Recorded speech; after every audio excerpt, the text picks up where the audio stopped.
నమస్తే, welcome to are stream. నేను సచిన్. ఇండియాలో ఇంజనీరింగ్ ఉన్న క్రేజ్ గురించి ప్రత్యేకంగా చెప్పక్కర్లేదు. 10th అవ్వగానే పాలిటెక్నిక్, ఇంటర్ అవ్వగానే ఈఏపీ సెట్, జేడబ్ల్ఈ ఇలా ఏటా లక్షలాది మంది విద్యార్థులు బీటెక్ సీట్ల కోసం క్యూ కడుతూ ఉంటారు. కానీ ఇప్పుడు సీన్ మారుతూ ఉంది. దేశంలో ఇంజనీరింగ్ బూమ్కు బ్రేక్ పడినట్లు కనిపిస్తోంది. All India council for technical education AICTE విద్యా వ్యవస్థలో ఒక విప్లవాత్మక మార్పుకు శ్రీకారం చుట్టింది. దేశవ్యాప్తంగా ఏకంగా 58 ఇంజనీరింగ్ కాలేజీల ప్రోగ్రెసివ్ క్లోజర్ ప్రక్రియకు అనుమతించింది. అంతేకాదు 950కి పైగా కోర్సుల్లో కొత్త అడ్మిషన్స్ను నిలిపేసింది. అసలు దేశంలో ఎందుకు ఈ పరిస్థితి వచ్చింది? కాలేజీలు ఎందుకు మూతపడుతూ ఉన్నాయి? ప్రస్తుతం చదువుకుంటున్న విద్యార్థుల పరిస్థితి ఏంటి? కంప్లీట్ డీటెయిల్స్ ఈ స్టోరీలో చూద్దాం. ఒకప్పుడు ఇంజనీరింగ్ చదివితే చాలు లైఫ్ సెటిల్ అయిపోతుంది అనే భావన ఉండేది. దాని కారణంగా దేశవ్యాప్తంగా ఇంజనీరింగ్ కాలేజీలు పుట్టగొడుగుల్లా వెలిశాయి. సీట్ల సంఖ్య లక్షలోకి చేరింది. కానీ క్వాలిటీ లేని చదువులు, ఉద్యోగాలు రాని కోర్సుల వల్ల కాలేజీలో సీట్లు ఖాళీగా మిగిలిపోవడం స్టార్ట్ అయింది. ఈ విషయాన్ని గుర్తించింది AICTE.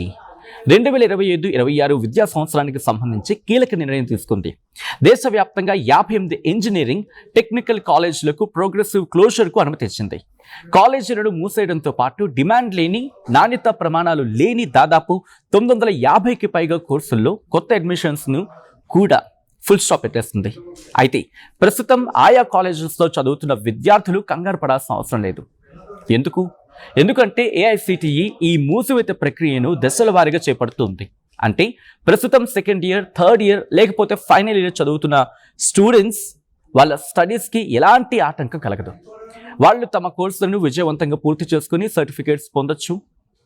ఆయా కాలేజీలు అంతవరకు నడుస్తాయి. కానీ ఈ విద్యా సంవత్సరం నుంచి ఆ కాలేజీల్లో కానీ, రద్దయిన కోర్సుల్లో కానీ కొత్తగా ఎలాంటి అడ్మిషన్స్ తీసుకోరు.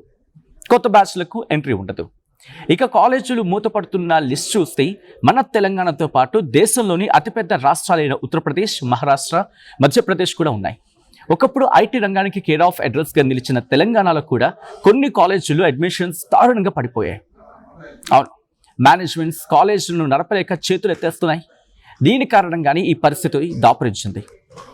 ఇంకో ముఖ్యమైన విషయం ఏంటి అంటే కేవలం కాలేజీలు మాత్రమే కాదు, ఏకంగా 950కి పైగా కోర్సులను కూడా నిలిపివేశారు. ఎందుకంటే కొన్ని సంప్రదాయ బ్రాంచ్లకు గతంలో పోలిస్తే ప్రస్తుత విద్యార్థుల్లో ఆసక్తి తగ్గుతూ ఉంది. విద్యార్థుల ఆలోచన విధానం కూడా మారింది. కేవలం ఇంజనీరింగ్ డిగ్రీ ఉంటే సరిపోదు అని చెప్పి వాళ్ళు భావిస్తూ ఉన్నారు. ఉద్యోగ అవకాశాలు ఎక్కువగా ఉన్న కోర్సుల వైపే మొగ్గు చూపుతూ ఉన్నారు. Especially artificial intelligence, AI, data science, cyber security, machine learning లాంటి అడ్వాన్స్డ్ ఆధునిక విభాగాలపై వాళ్ళు విపరీతమైన ఆసక్తి చూపిస్తున్నారు. దీంతో మార్కెట్ అవసరాలకు అనుగుణంగా లేని పాత కోర్సులను కొనసాగించడం కన్నా డిమాండ్ ఉన్న కోర్సులపై దృష్టి పెట్టాలి అనే ఆలోచనలో మేనేజ్మెంట్లు ఉన్నాయి. ఇంకా ఆ ఆలోచన పెంచుకుంటూ ఉన్నాయి. ఈ కాలేజీలు క్లోజ్ అవ్వడానికి, కోర్సులు బంద్ కావడానికి AICTE 3 ప్రధాన కారణాలను చెప్తుంది. అందులో మొదటిది, చాలా వరకు ఇంజనీరింగ్ కాలేజీలో అడ్మిషన్స్ గణనీయంగా తగ్గాయి. కొన్ని కాలేజీలో అయితే కనీసం 10% సీట్లు కూడా, కనీసం 10% సీట్స్ కూడా నిండట్లేదు. అవసరానికి మించి కాలేజీలు పెరిగాయి. దీంతో ప్రతి ఏడాది వేలాది సీట్లు ఖాళీగా మిగిలిపోతూ ఉన్నాయి. ఇక రెండో కారణం, క్వాలిఫైడ్ ఫ్యాకల్టీ లేకపోవడం, సబ్జెక్ట్ నాలెడ్జ్ ఉన్న ప్రొఫెసర్స్ లేకపోవడంతో విద్యా ప్రమాణాలు భారీగా పడిపోతూ ఉన్నాయి. ఇక మూడో కారణం విషయానికి వస్తే AICTE గైడ్లైన్స్ పాటించకపోవడం, ల్యాబ్స్ సరిగ్గా లేకపోవడం, ఇన్ఫ్రాస్ట్రక్చర్ లోపించడం, కనీస సదుపాయాలు కల్పించకపోవడంతో అధికారులు కఠిన నిర్ణయాలు తీసుకోక తప్పట్లేదు. విద్యను వ్యాపారం చేస్తూ నాణ్యతను గాలి కొదిలేసిన కాలేజీలపై ఈ రకంగా చావు దెబ్బ పడింది. వీటితో పాటు ఇంకొన్ని కారణాలు కూడా ఉన్నాయి. గతంలో ఇంజనీరింగ్ పూర్తయిందంటే ఉద్యోగం దాదాపు ఖాయం అనే నమ్మకం ఉండేది. కానీ ఇప్పుడు డిగ్రీ ఒక్కటే సరిపోవటం లేదు. స్కిల్స్ ఉంటేనే ఉద్యోగాలు వస్తూ ఉన్నాయి. దీంతో కాలేజీ పేరు, ప్లేస్మెంట్స్, క్వాలిటీ టీచింగ్ చూసే విద్యార్థులు ఇప్పుడు డెసిషన్స్ తీసుకుంటూ ఉన్నారు. ఇవన్నీ చూసి ఇప్పుడు స్టూడెంట్స్ డెసిషన్స్ తీసుకుంటూ ఉన్నారు.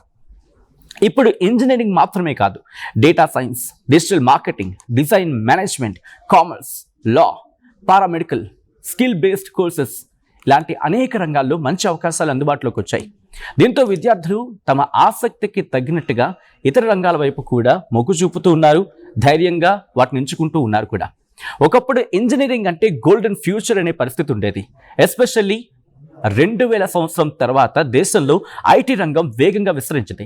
సాఫ్ట్వేర్ కంపెనీలు పెద్ద ఎత్తున రావడం, ఇంజనీరింగ్ పూర్తి చేసిన వారికి లక్షల్లో జీతాలు ఇవ్వడం చూసి విద్యార్థులంతా ఇంజనీరింగ్ వైపు పరుగులు తీశారు. తల్లిదండ్రులు కూడా ఇంజనీరింగ్ చదివించడమే పరమావధిగా భావించారు. ఇలా విద్యార్థుల డిమాండ్ పెరగడంతో దేశవ్యాప్తంగా వందల సంఖ్యలో కొత్త ఇంజనీరింగ్ కాలేజీలు ప్రారంభమయ్యాయి. ముఖ్యంగా 2005 నుంచి 2015 మధ్య కాలంలో 2015 మధ్య కాలంలో ఇంజనీరింగ్ విద్య విపరీతంగా విస్తరించింది. దాదాపు ప్రతి జిల్లాలో, ప్రతి సిటీలో అనేక ఇంజనీరింగ్ కాలేజెస్ ఏర్పడ్డాయి. ఒక దశలో సీట్ల కంటే విద్యార్థులు ఎక్కువగా ఉండడంతో కొత్త కాలేజీలకు వరుసగా అనుమతులు కూడా లభించాయి. కానీ ఇప్పుడు కాలం మారింది, మార్కెట్ మారింది, విద్యార్థుల ఆలోచన కూడా మారింది. ఈ పరిణామాలను చూసి ఇంజనీరింగ్ రంగానికి పూర్తిగా డిమాండ్ తగ్గిపోయింది అనుకుంటే మాత్రం పొరపాటే అవుతుంది. ఎందుకంటే దేశంలోని ప్రముఖ ఇంజనీరింగ్ కాలేజెస్ ఇప్పటికీ సీట్ల కోసం పోటీ కంటిన్యూ అవుతూనే ఉంది. మంచి ప్లేస్మెంట్స్, క్వాలిటీ టీచింగ్ ఉన్న కాలేజెస్కి ఇప్పటికీ ఆదరణ ఉంది. కాలేజీల సంఖ్యను పెంచుకుంటూ నిరుద్యోగులను తయారు చేయడం కంటే ఉన్న కాలేజెస్లోని క్వాలిటీ ఎడ్యుకేషన్ అందించడం 100 రెట్లు మేలు అంటూ ఉన్నారు నిపుణులు. ఇకపై ఇంజనీరింగ్ విద్యలో కేవలం డిగ్రీలు ఇవ్వడం ముఖ్యం కాదు. ఇండస్ట్రీకి ఎలాంటి నైపుణ్యాలు కావాలి, ఐటీ కంపెనీలు ఎలాంటి స్కిల్స్ ఆశిస్తున్నాయి, వాటిపైనే కాలేజీలు మెయిన్ ఫోకస్ పెట్టాల్సి ఉంటుంది. బోధన నాణ్యతను పెంచడానికి ఇదొక అద్భుతమైన అవకాశంగా నిపుణులు భావిస్తూ ఉన్నారు. ఇది ఇంజనీరింగ్ ఎడ్యుకేషన్కు ఎండ్ కార్డా, లేకపోతే నెంబర్ కంటే క్వాలిటీకి ఇంపార్టెన్స్ ఇవ్వబోతూ ఉన్నారా అనేది ఇప్పుడు ఇంట్రెస్టింగ్ డిస్కషన్కి దారితీస్తుంది. ప్రస్తుత పరిస్థితులను చూస్తే రెండో అభిప్రాయానికి ఎక్కువ ప్రాధాన్యత కనిపిస్తూ ఉంది. ఫ్యూచర్లో ఇంజనీరింగ్ కాలేజీల సంఖ్య కంటే quality teaching, industry skills, research, innovation, placements పైనే ఎక్కువ ఫోకస్ చేసే అవకాశం కనిపిస్తూ ఉంది. మొత్తానికి 58 కాలేజీల మూసివేత, 950కి పైగా కోర్సుల్లో కొత్త అడ్మిషన్స్ నిలిపివేత అనేవి కేవలం గణాంకాలు మాత్రమే కాదు, ఇంజనీరింగ్ విద్యలో వస్తున్న పెద్ద మార్పుకి సంకేతాలు.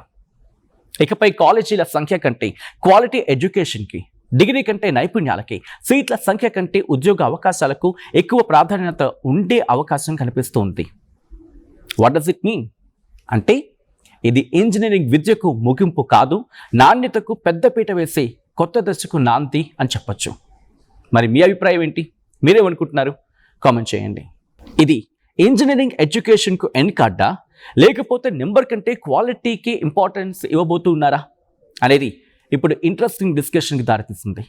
ప్రస్తుత పరిస్థితులను చూస్తే రెండో అభిప్రాయానికి ఎక్కువ ప్రాధాన్యత కనిపిస్తూ ఉంది. ఫ్యూచర్లో ఇంజనీరింగ్ కాలేజీల సంఖ్య కంటే quality teaching, industry skills, research, innovation, placements పైనే ఎక్కువ ఫోకస్ చేసే అవకాశం కనిపిస్తూ ఉంది. మొత్తానికి 58 కాలేజీల మూసివేత, 950కి పైగా కోర్సుల్లో కొత్త అడ్మిషన్స్ నిలిపివేత అనేవి కేవలం గణాంకాలు మాత్రమే కాదు, ఇంజనీరింగ్ విద్యలో వస్తున్న పెద్ద మార్పుకి సంకేతాలు. ఇకపై కాలేజీల సంఖ్య కంటే క్వాలిటీ ఎడ్యుకేషన్కి, డిగ్రీ కంటే నైపుణ్యాలకి, సీట్ల సంఖ్య కంటే ఉద్యోగ అవకాశాలకు ఎక్కువ ప్రాధాన్యత ఉండే అవకాశం కనిపిస్తూ ఉంది. వాట్ డస్ ఇట్ మీన్ అంటే ఇది ఇంజనీరింగ్ విద్యకు ముగింపు కాదు, నాణ్యతకు పెద్దపీట వేసే కొత్త దశకు నాంది అని చెప్పొచ్చు. మరి మీ అభిప్రాయం ఏంటి? మీరేమనుకుంటున్నారు? కామెంట్ చేయండి.